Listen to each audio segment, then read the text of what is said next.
Итак, тема сегодняшней лекции – происхождение и функции государства. Первый вопрос – политическая власть.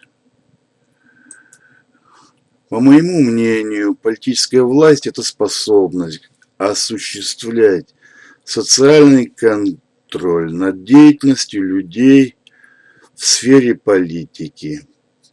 Политик-контролер имеет возможность предъявлять нормы, например, в форме законов, и применять санкции гражданам или подданным.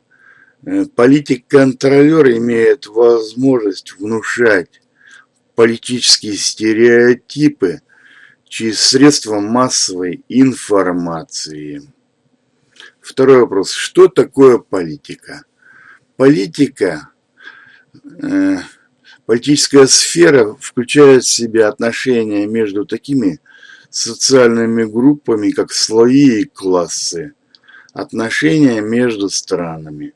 Политические отношения состоят из отношений конфликта и контроля между слоями и классами, между странами.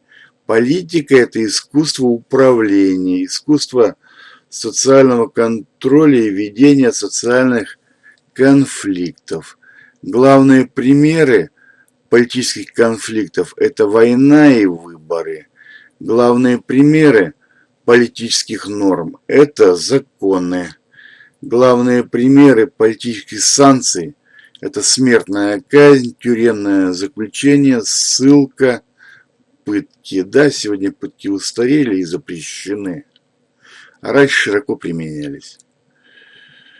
Следующий вопрос. Государство – это орудие угнетения или защитник интересов всех граждан, и богатых, и бедных?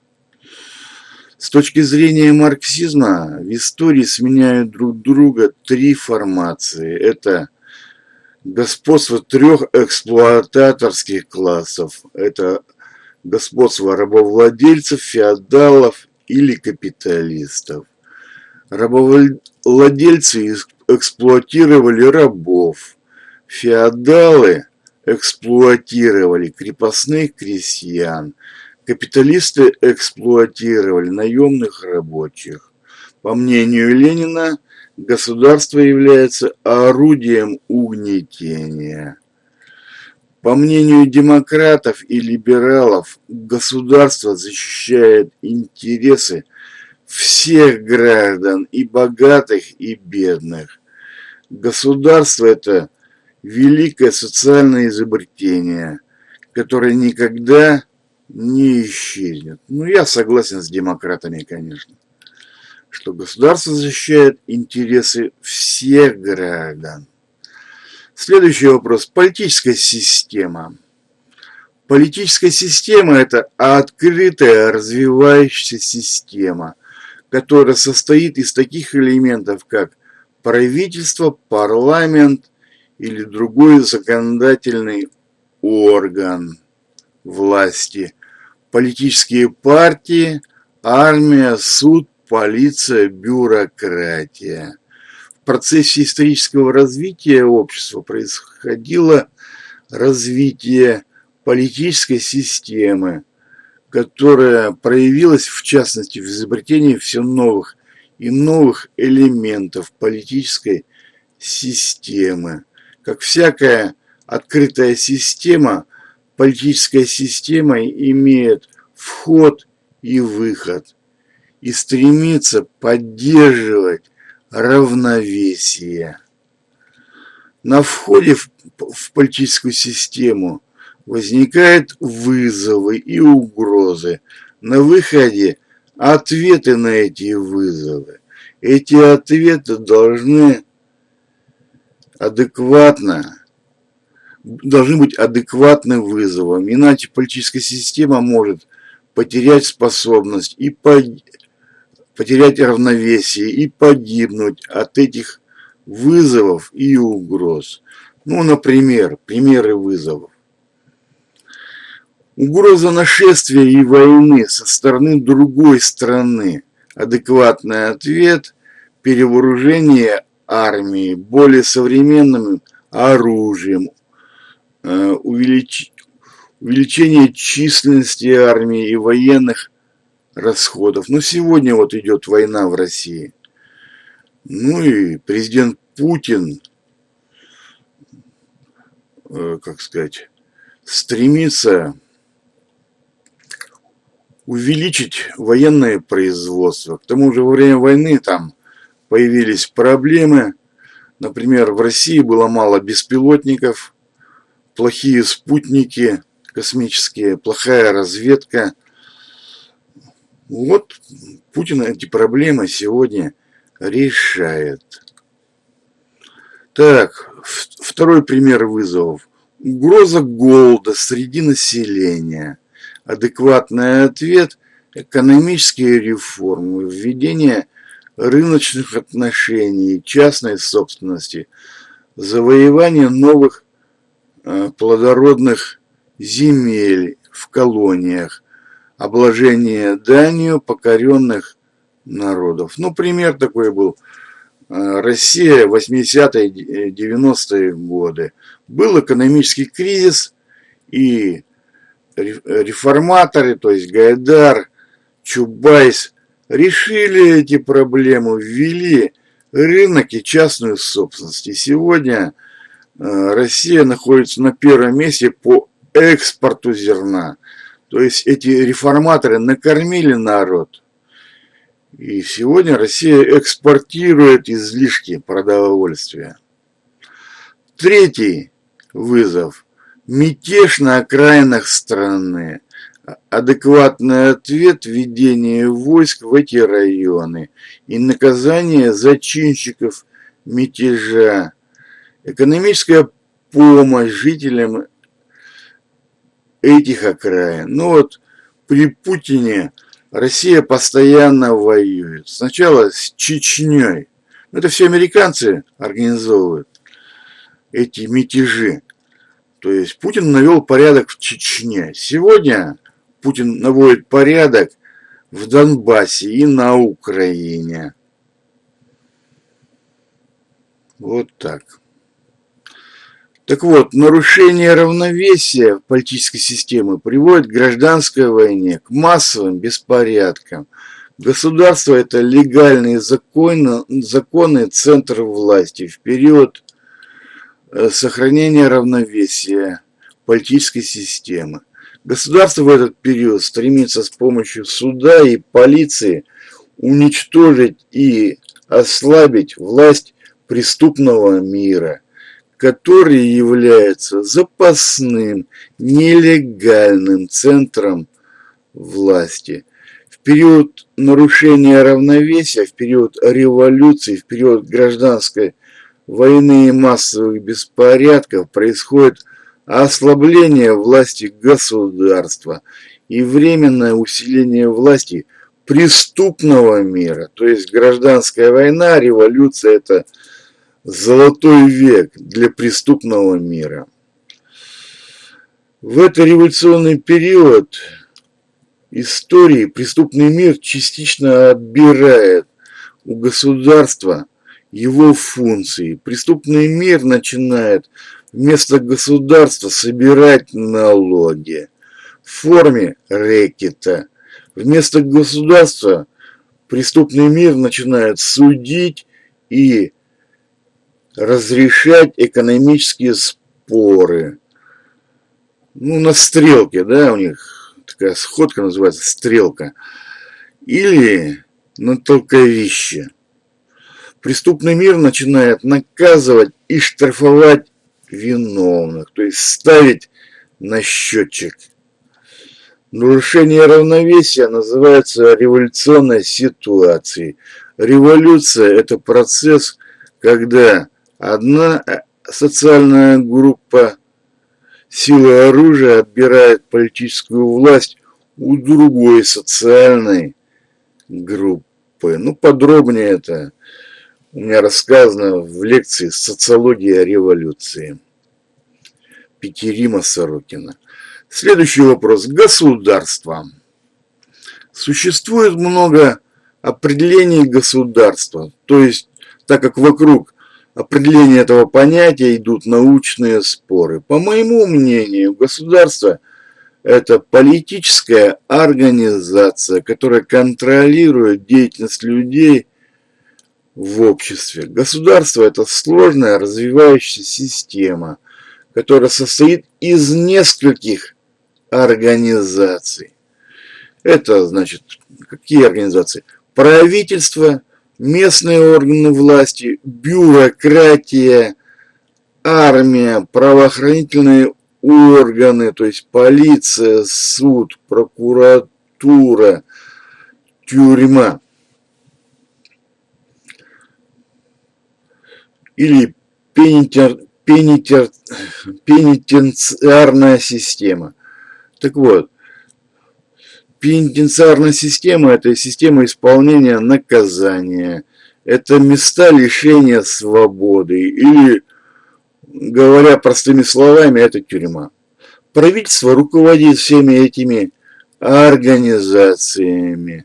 Государство построено как бюрократическая организация, то есть на иерархии или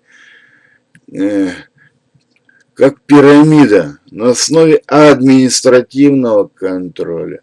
Следует различать понятие государства как политическую организацию и государство как страну, имеющую свою территорию. Здесь нужно рассматривать понятие государства в первом значении, то есть как политическую организацию. Организации, из которых состоит государство, возникали по очереди в процессе истории. Ну, то есть это развитие. Возникновение или изобретение государства началось с появления правителя. Правитель мог быть бывшим старейшиной или вождем племени. Он опирался на соратников или родственников, которые становятся его первыми министрами и законодателями. Такое возвышение одного человека всегда сопровождается сопротивлением со стороны других людей. Поэтому для защиты правителя была создана дружина, а затем профессиональная армия. Государство часто возникало в процессе завоеваний, например, в процессе завоевания германцами, франками, Римской империи. Ну, там Галлия была, провинция такая Галлия. Когда армия берет на себя функции защиты своих границ и захват чужих территорий. Государь организует в стране контроль над гражданами с помощью телесных наказаний, то есть пытки и казни. Для этого он издает законы и организует правоохранительные органы: суд, полиция, тюрьма. Полиция имеет функцию обнаружения фактов преступления, поиска подозреваемых, их задержания, расследования уголовного дела, предоставления материалов дела в суд и доставку в суд обвиняемого. Суд имеет функцию рассмотрения дела и вынесения приговора о виновности или невиновности обвиняемого. Палач имеет функцию приведения приговора в исполнение. То есть палач может пытать или казнить преступника. Обвиняемый в преступлении содержится в тюрьме в условиях строгой изоляции. Позднее вместо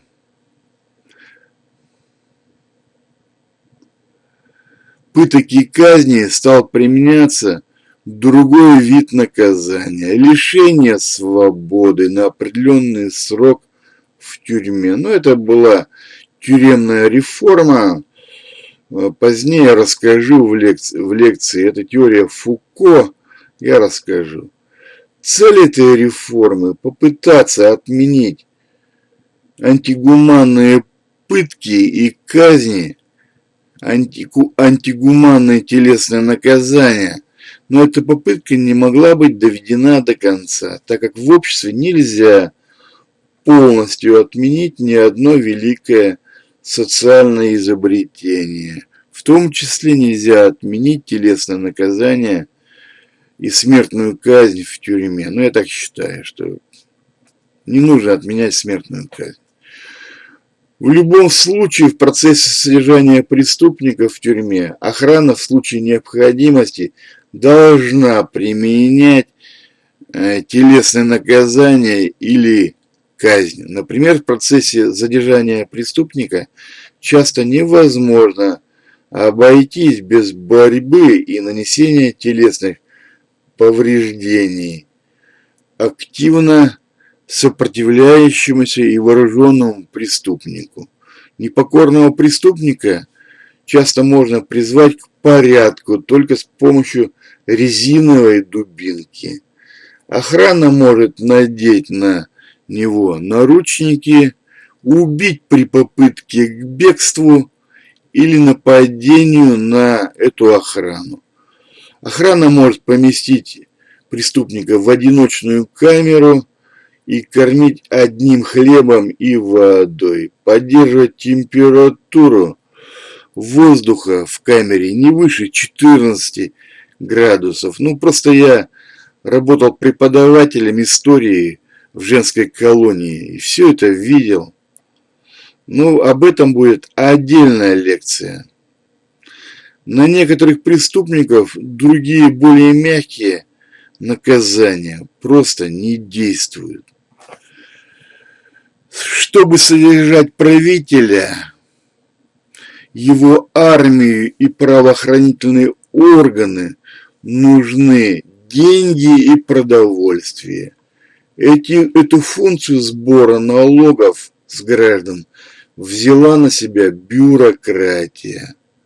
До возникновения бюрократии в России князь был вынужден сам во главе дружины объезжать свои территории и собирать дань с подвластных ему племен. При этом не обходилось и без военных столкновений. Например, древляне убили киевского князя Игоря из-за слишком высокой нормы дани. В Западной Европе в условиях отсутствия бюрократии в средние века была создана вассально-ленная система, когда вассал сам собирал дань с подвластных ему населенных пунктов. Эти средства он тратил на свое существование и покупку оружия. Вторая функция бюрократии на Древнем Востоке – это руководство строительством ирригационных систем и грандиозных сооружений, то есть египетских пирамид, китайской стены, храмов, дворцов и городских стен. Ну, в СССР при социализме бюрократия строила заводы и гидроэлектростанции. Ну, об этом отдельная лекция есть, об азиатском способе производства. Сегодня государство в России почти не занимается строительством заводов. Этим занимается частный сектор. В современных государствах бюрократия имеет функцию контроля над системой образования, здравоохранения, системой социального страхования и в той или иной мере над сферой экономики. На Западе в новое время произошла демократическая революция. что привело к коренной реформе государства. Возникла система разделения властей, это на Западе. Значит, какие три ветви? Это исполнительная, законодательная и судебная ветвь. Они контролируют друг друга, поэтому тирания невозможна. Раньше исполнительная власть контролировала две других ветви власти, а сегодня эти ветви власти контролируют друг друга. Эта система разделения властей создана с целью предотвратить жестокое правление правителя. Раньше правитель получал престол по наследству,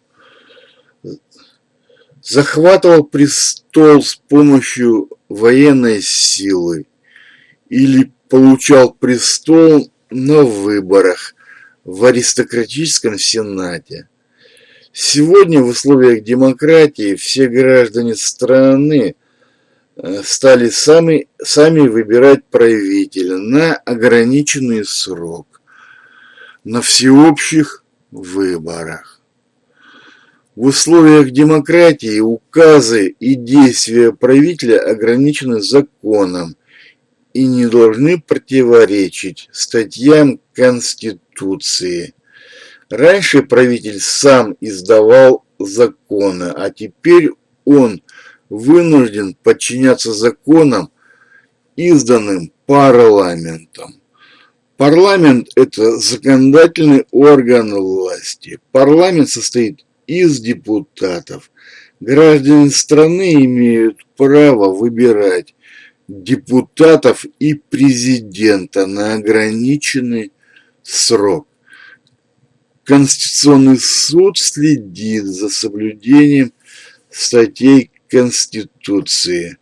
Конституция принимается на учредительном собрании или на референдуме. Граждане имеют право выбирать депутатов учредительного собрания или голосовать на референдуме за или против новой Конституции. Государство было изобретено в обществах древних земледельцев в Древнем Египте и в Древнем Двуречье. Главной функцией государства в те далекие времена было строительство оросительных систем. Итак, современное государство имеет три главные функции. Первое – наведение общественного порядка в стране.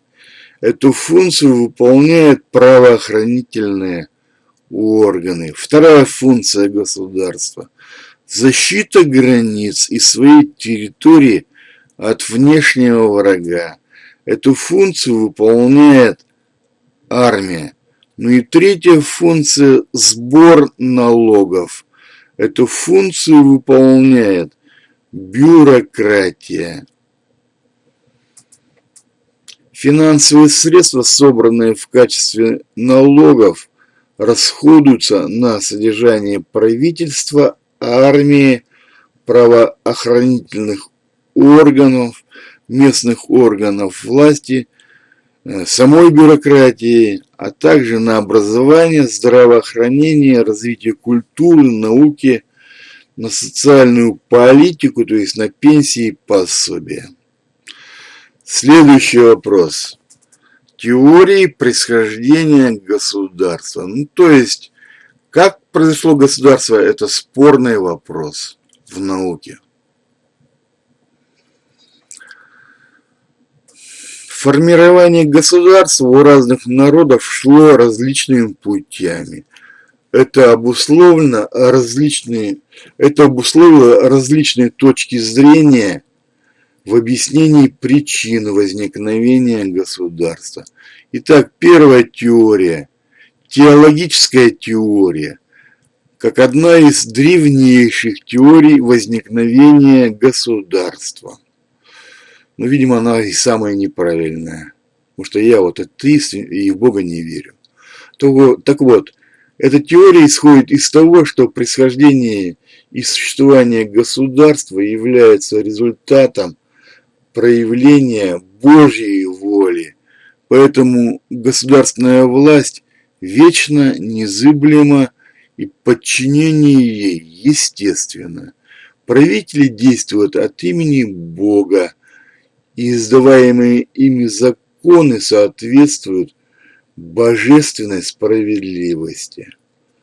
В сохранившихся литературных памятников Древнего Востока нашла четкое выражение эта теологическая теория, когда Бог вручает фараону власть и кодекс законов. То есть Бог вручает фараону кодекс законов. Наиболее широкое распространение эта теория получила в эпоху Средневековья, и эта теория имела главной целью обоснование превосходства церковной власти над светской. Монарх должен подчиняться церкви, однако сторонники независимой царской власти, напротив, утверждали, что императоры получили свой меч непосредственно от Бога, а не от римского папы. Большинство ученых являются атеистами, как и я, то есть неверующими в Бога, поэтому для них эта теория является ничем не обоснованной. Так, вторая теория, патриархальная теория, трактует происхождение государства как результат исторического разрастания патриархальной семьи. Аристотель трактовал государство как продукт размножения семей, их расселения и объединения.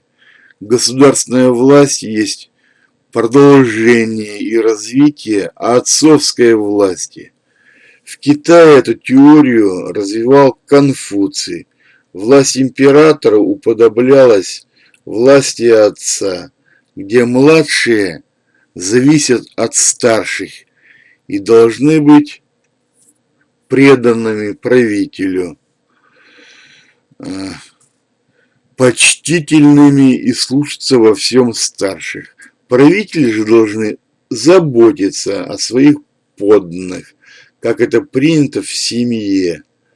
Сторонником патриархальной теории был Роберт Филмер в XVII веке, который в своей работе «Патриарх» доказывал, что власть монарха не ограничена, поскольку исходит от Адама, а он, в свою очередь, получил свою власть от Бога, то есть Адам от Бога. Адам был не только отцом человечества, но и его властелином.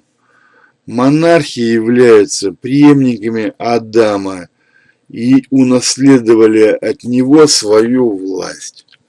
В России последователем патриархальной теории был русский социолог Николай Михайловский. Данная теория получила современное звучание в идее государственного патернализма, то есть принятие государства на себя роль заботы о своих гражданах и подданных в случаях наступления неблагоприятной для них ситуации, то есть болезни, инвалидности, безработицы и так далее. То есть государство, как отец, должно давать пособия этим гражданам. Третья теория – договорная теория. Государство возникло в результате заключения общественного договора. Люди договорились между собой объединиться в государственный союз, создать государственную власть и подчиняться ей. Необходимость объединения людей диктовалась появлением общественного неравенства, породившего несправедливость и конфликты, а также целями выживания в условиях природной стихии и окружения враждебными племенами. Эта теория, то есть договорная теория, теория общественного договора, получила распространение в 17-18 веках. Его наиболее яркими представителями были Гуго Гроций, Бенедикт Спиноза, Томас Гоббс, Жан-Жак Руссо, Александр Радищев. Они считали, что договор об образовании государства заключался между каждым членом общества и государством. По договору люди передают часть своих прав государству, которое обязуется сохранять их собственность и безопасность. Они исходили из того, что государство предшествует, то есть государству предшествует естественное состояние общества. Оно по-разному трактовалось различными учеными. Например, Гоббс считал, что это было состояние войны всех против всех. То есть это плохо. Руссо, напротив, исходил из того, что люди в этом состоянии обладали естественными, прирожденными правами и свободами, что это был золотой век человечества. Но после появления частной собственности возникло социальное неравенство. Согласно Руссо, суверенитет в государстве принадлежит народу в целом, а правители выступают лишь как уполномоченные народа и обязаны отчитываться перед ним. Правители могут быть сменены по воле народа, в том числе и путем восстания. Так, следующая теория, теория насилия, объясняет возникновение государства завоеванием одних племен другими, то есть военно-политическим фактором. После завоевания победители стремятся с помощью насилия утвердить свое господство и образуют для этих целей государственную организацию. Представитель теории насилия это был Карл Каутский. Он утверждал, что рабство возникает из войны с чужими общинами.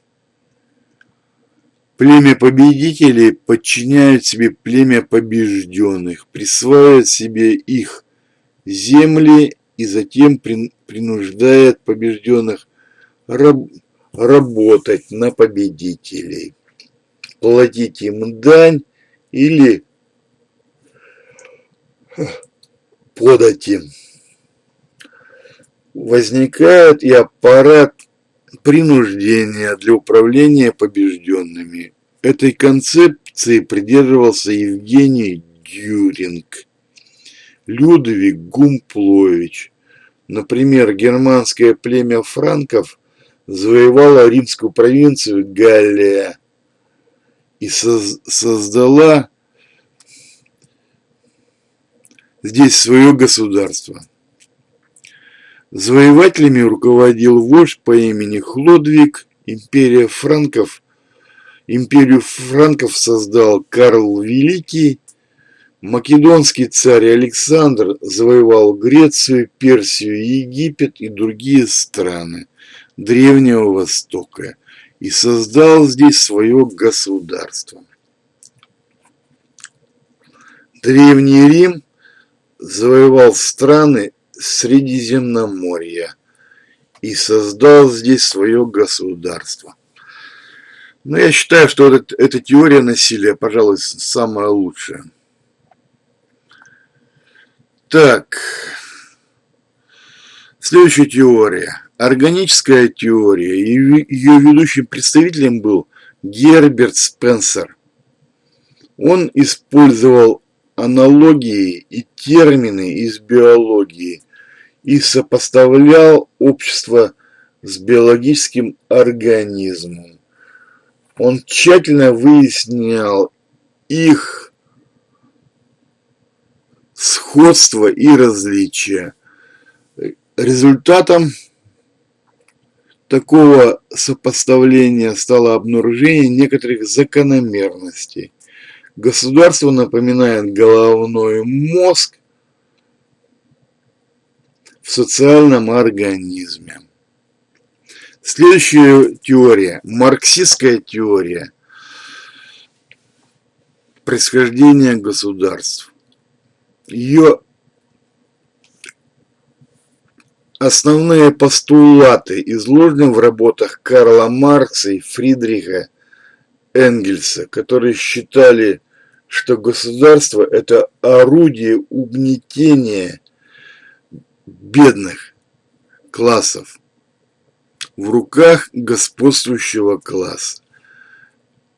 Эта роль государства обеспечит созданием специальных органов принуждения, то есть армии, полиции, суд, тюрьма. Следующая теория, психологическая теория. Один из ее основателей – это Петроджицкий. Он объяснял появление государства особым свойствами человеческой психики, в частности, стремлением людей к подчинению, к поиску авторитетов, которым можно было бы подчиняться, и указаниям которого следовать в повседневной жизни. Постоянная зависимость первобытных людей от авторитета вождей, служителей язычества и колдунов, страх перед их магической силой привели к возникновению государственной власти, которой люди подчиняются добровольно. Психологической теории придерживались такие ученые, как Габриэль Тарт, английский этнограф Джеймс Фрейзер, русские юристы Николай Каркунов, Максим Ковалевский. Ну и последняя, ирригационная теория, она связана с именем немецкого ученого Карла Витфогеля. Это он ее создал, эту теорию. В своей книге «Восточный деспотизм» он объясняет возникновение государства необходимостью строительства гигантских ирригационных сооружений в аграрных районах. И действительно, в первых городах государства Месопотамии, Египта, Индии, Китая происходили процессы создания мощных ирригационных систем, орошения, каналы и дамбы. В связи с этим сформировался слой чиновников, которые руководили этими работами. Эти работы, по мнению Витфогеля, требовали жесткого централизованного управления, распределения, учета и так далее. Данная теория отражала некоторые реальные процессы, происходившие в странах Древнего Востока. Ну и вывод. По моему мнению, главной причиной возникновения государства была необходимость строить систему социального контроля в обществе, систему норм, законов и систему санкций. Первоначально такими санкциями были главным образом телесные наказания, то есть пытки и казни. А строителями этой системы контроля мог быть и вождь, и завоеватель. В Киевской Руси государство возникло таким путем, как приглашение на престол варяжских шведских князей, Рюрик Сниус Трувор. Вот кто основал государство в России с дружиной. Они это сделали в Новгороде. Затем князь Олег завоевал Киев и сделал его столицей новой страны. То есть возникла Киевская Русь. Варяги научили русских строить армию, издавать законы, строить правоохранительные органы. Позднее даже возникла нормандская теория о том, что русские без германцев править не умеют. Но у России было много и других учителей, кроме варягов. Например, греки или татаро-монголы, англичане или американцы. Кстати, татаро-монголы научили русских собирать налоги, строить бюрократию и тиранию. Англичане и американцы научили русских строить демократию. Русские превосходили и побеждали своих учителей на войне и даже превращали своих учителей в свои колонии. Иногда. То есть русские превращали своих учителей в своих учеников. Иногда. Например, Московская Русь была колонией Золотой Орды. Но Россия победила Золотую Орду при царе Иване IV. Россия захватила Казань и Астрахань. В результате Россия захватила Поволжье и Сибирь. Это сибирский поход Ермака.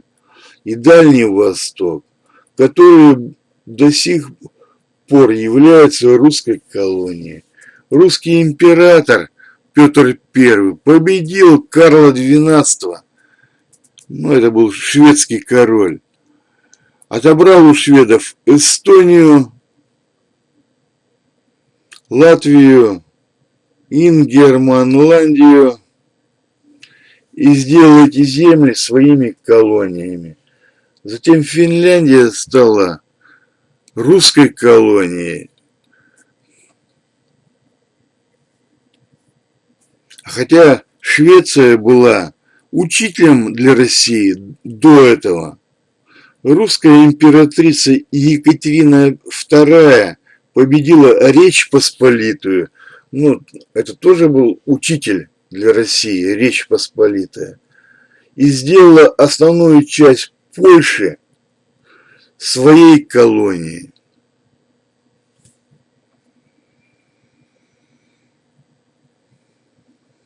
Было 3 раздела Польши. А также Россия в союзе с Британией победила Францию при Наполеоне.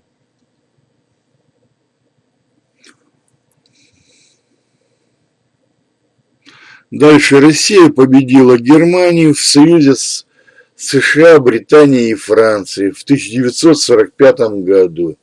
И Россия сделала Восточную Германию, Польшу, Болгарию, Румынию, Венгрию, Чехословакию своими колониями до 1989 года. Восточная Пруссия вместе с Кенигсбергом стала областью России и до сих пор является. Немецкое население оттуда было выселено, так что опасно воевать с Россией, можно стать колонией.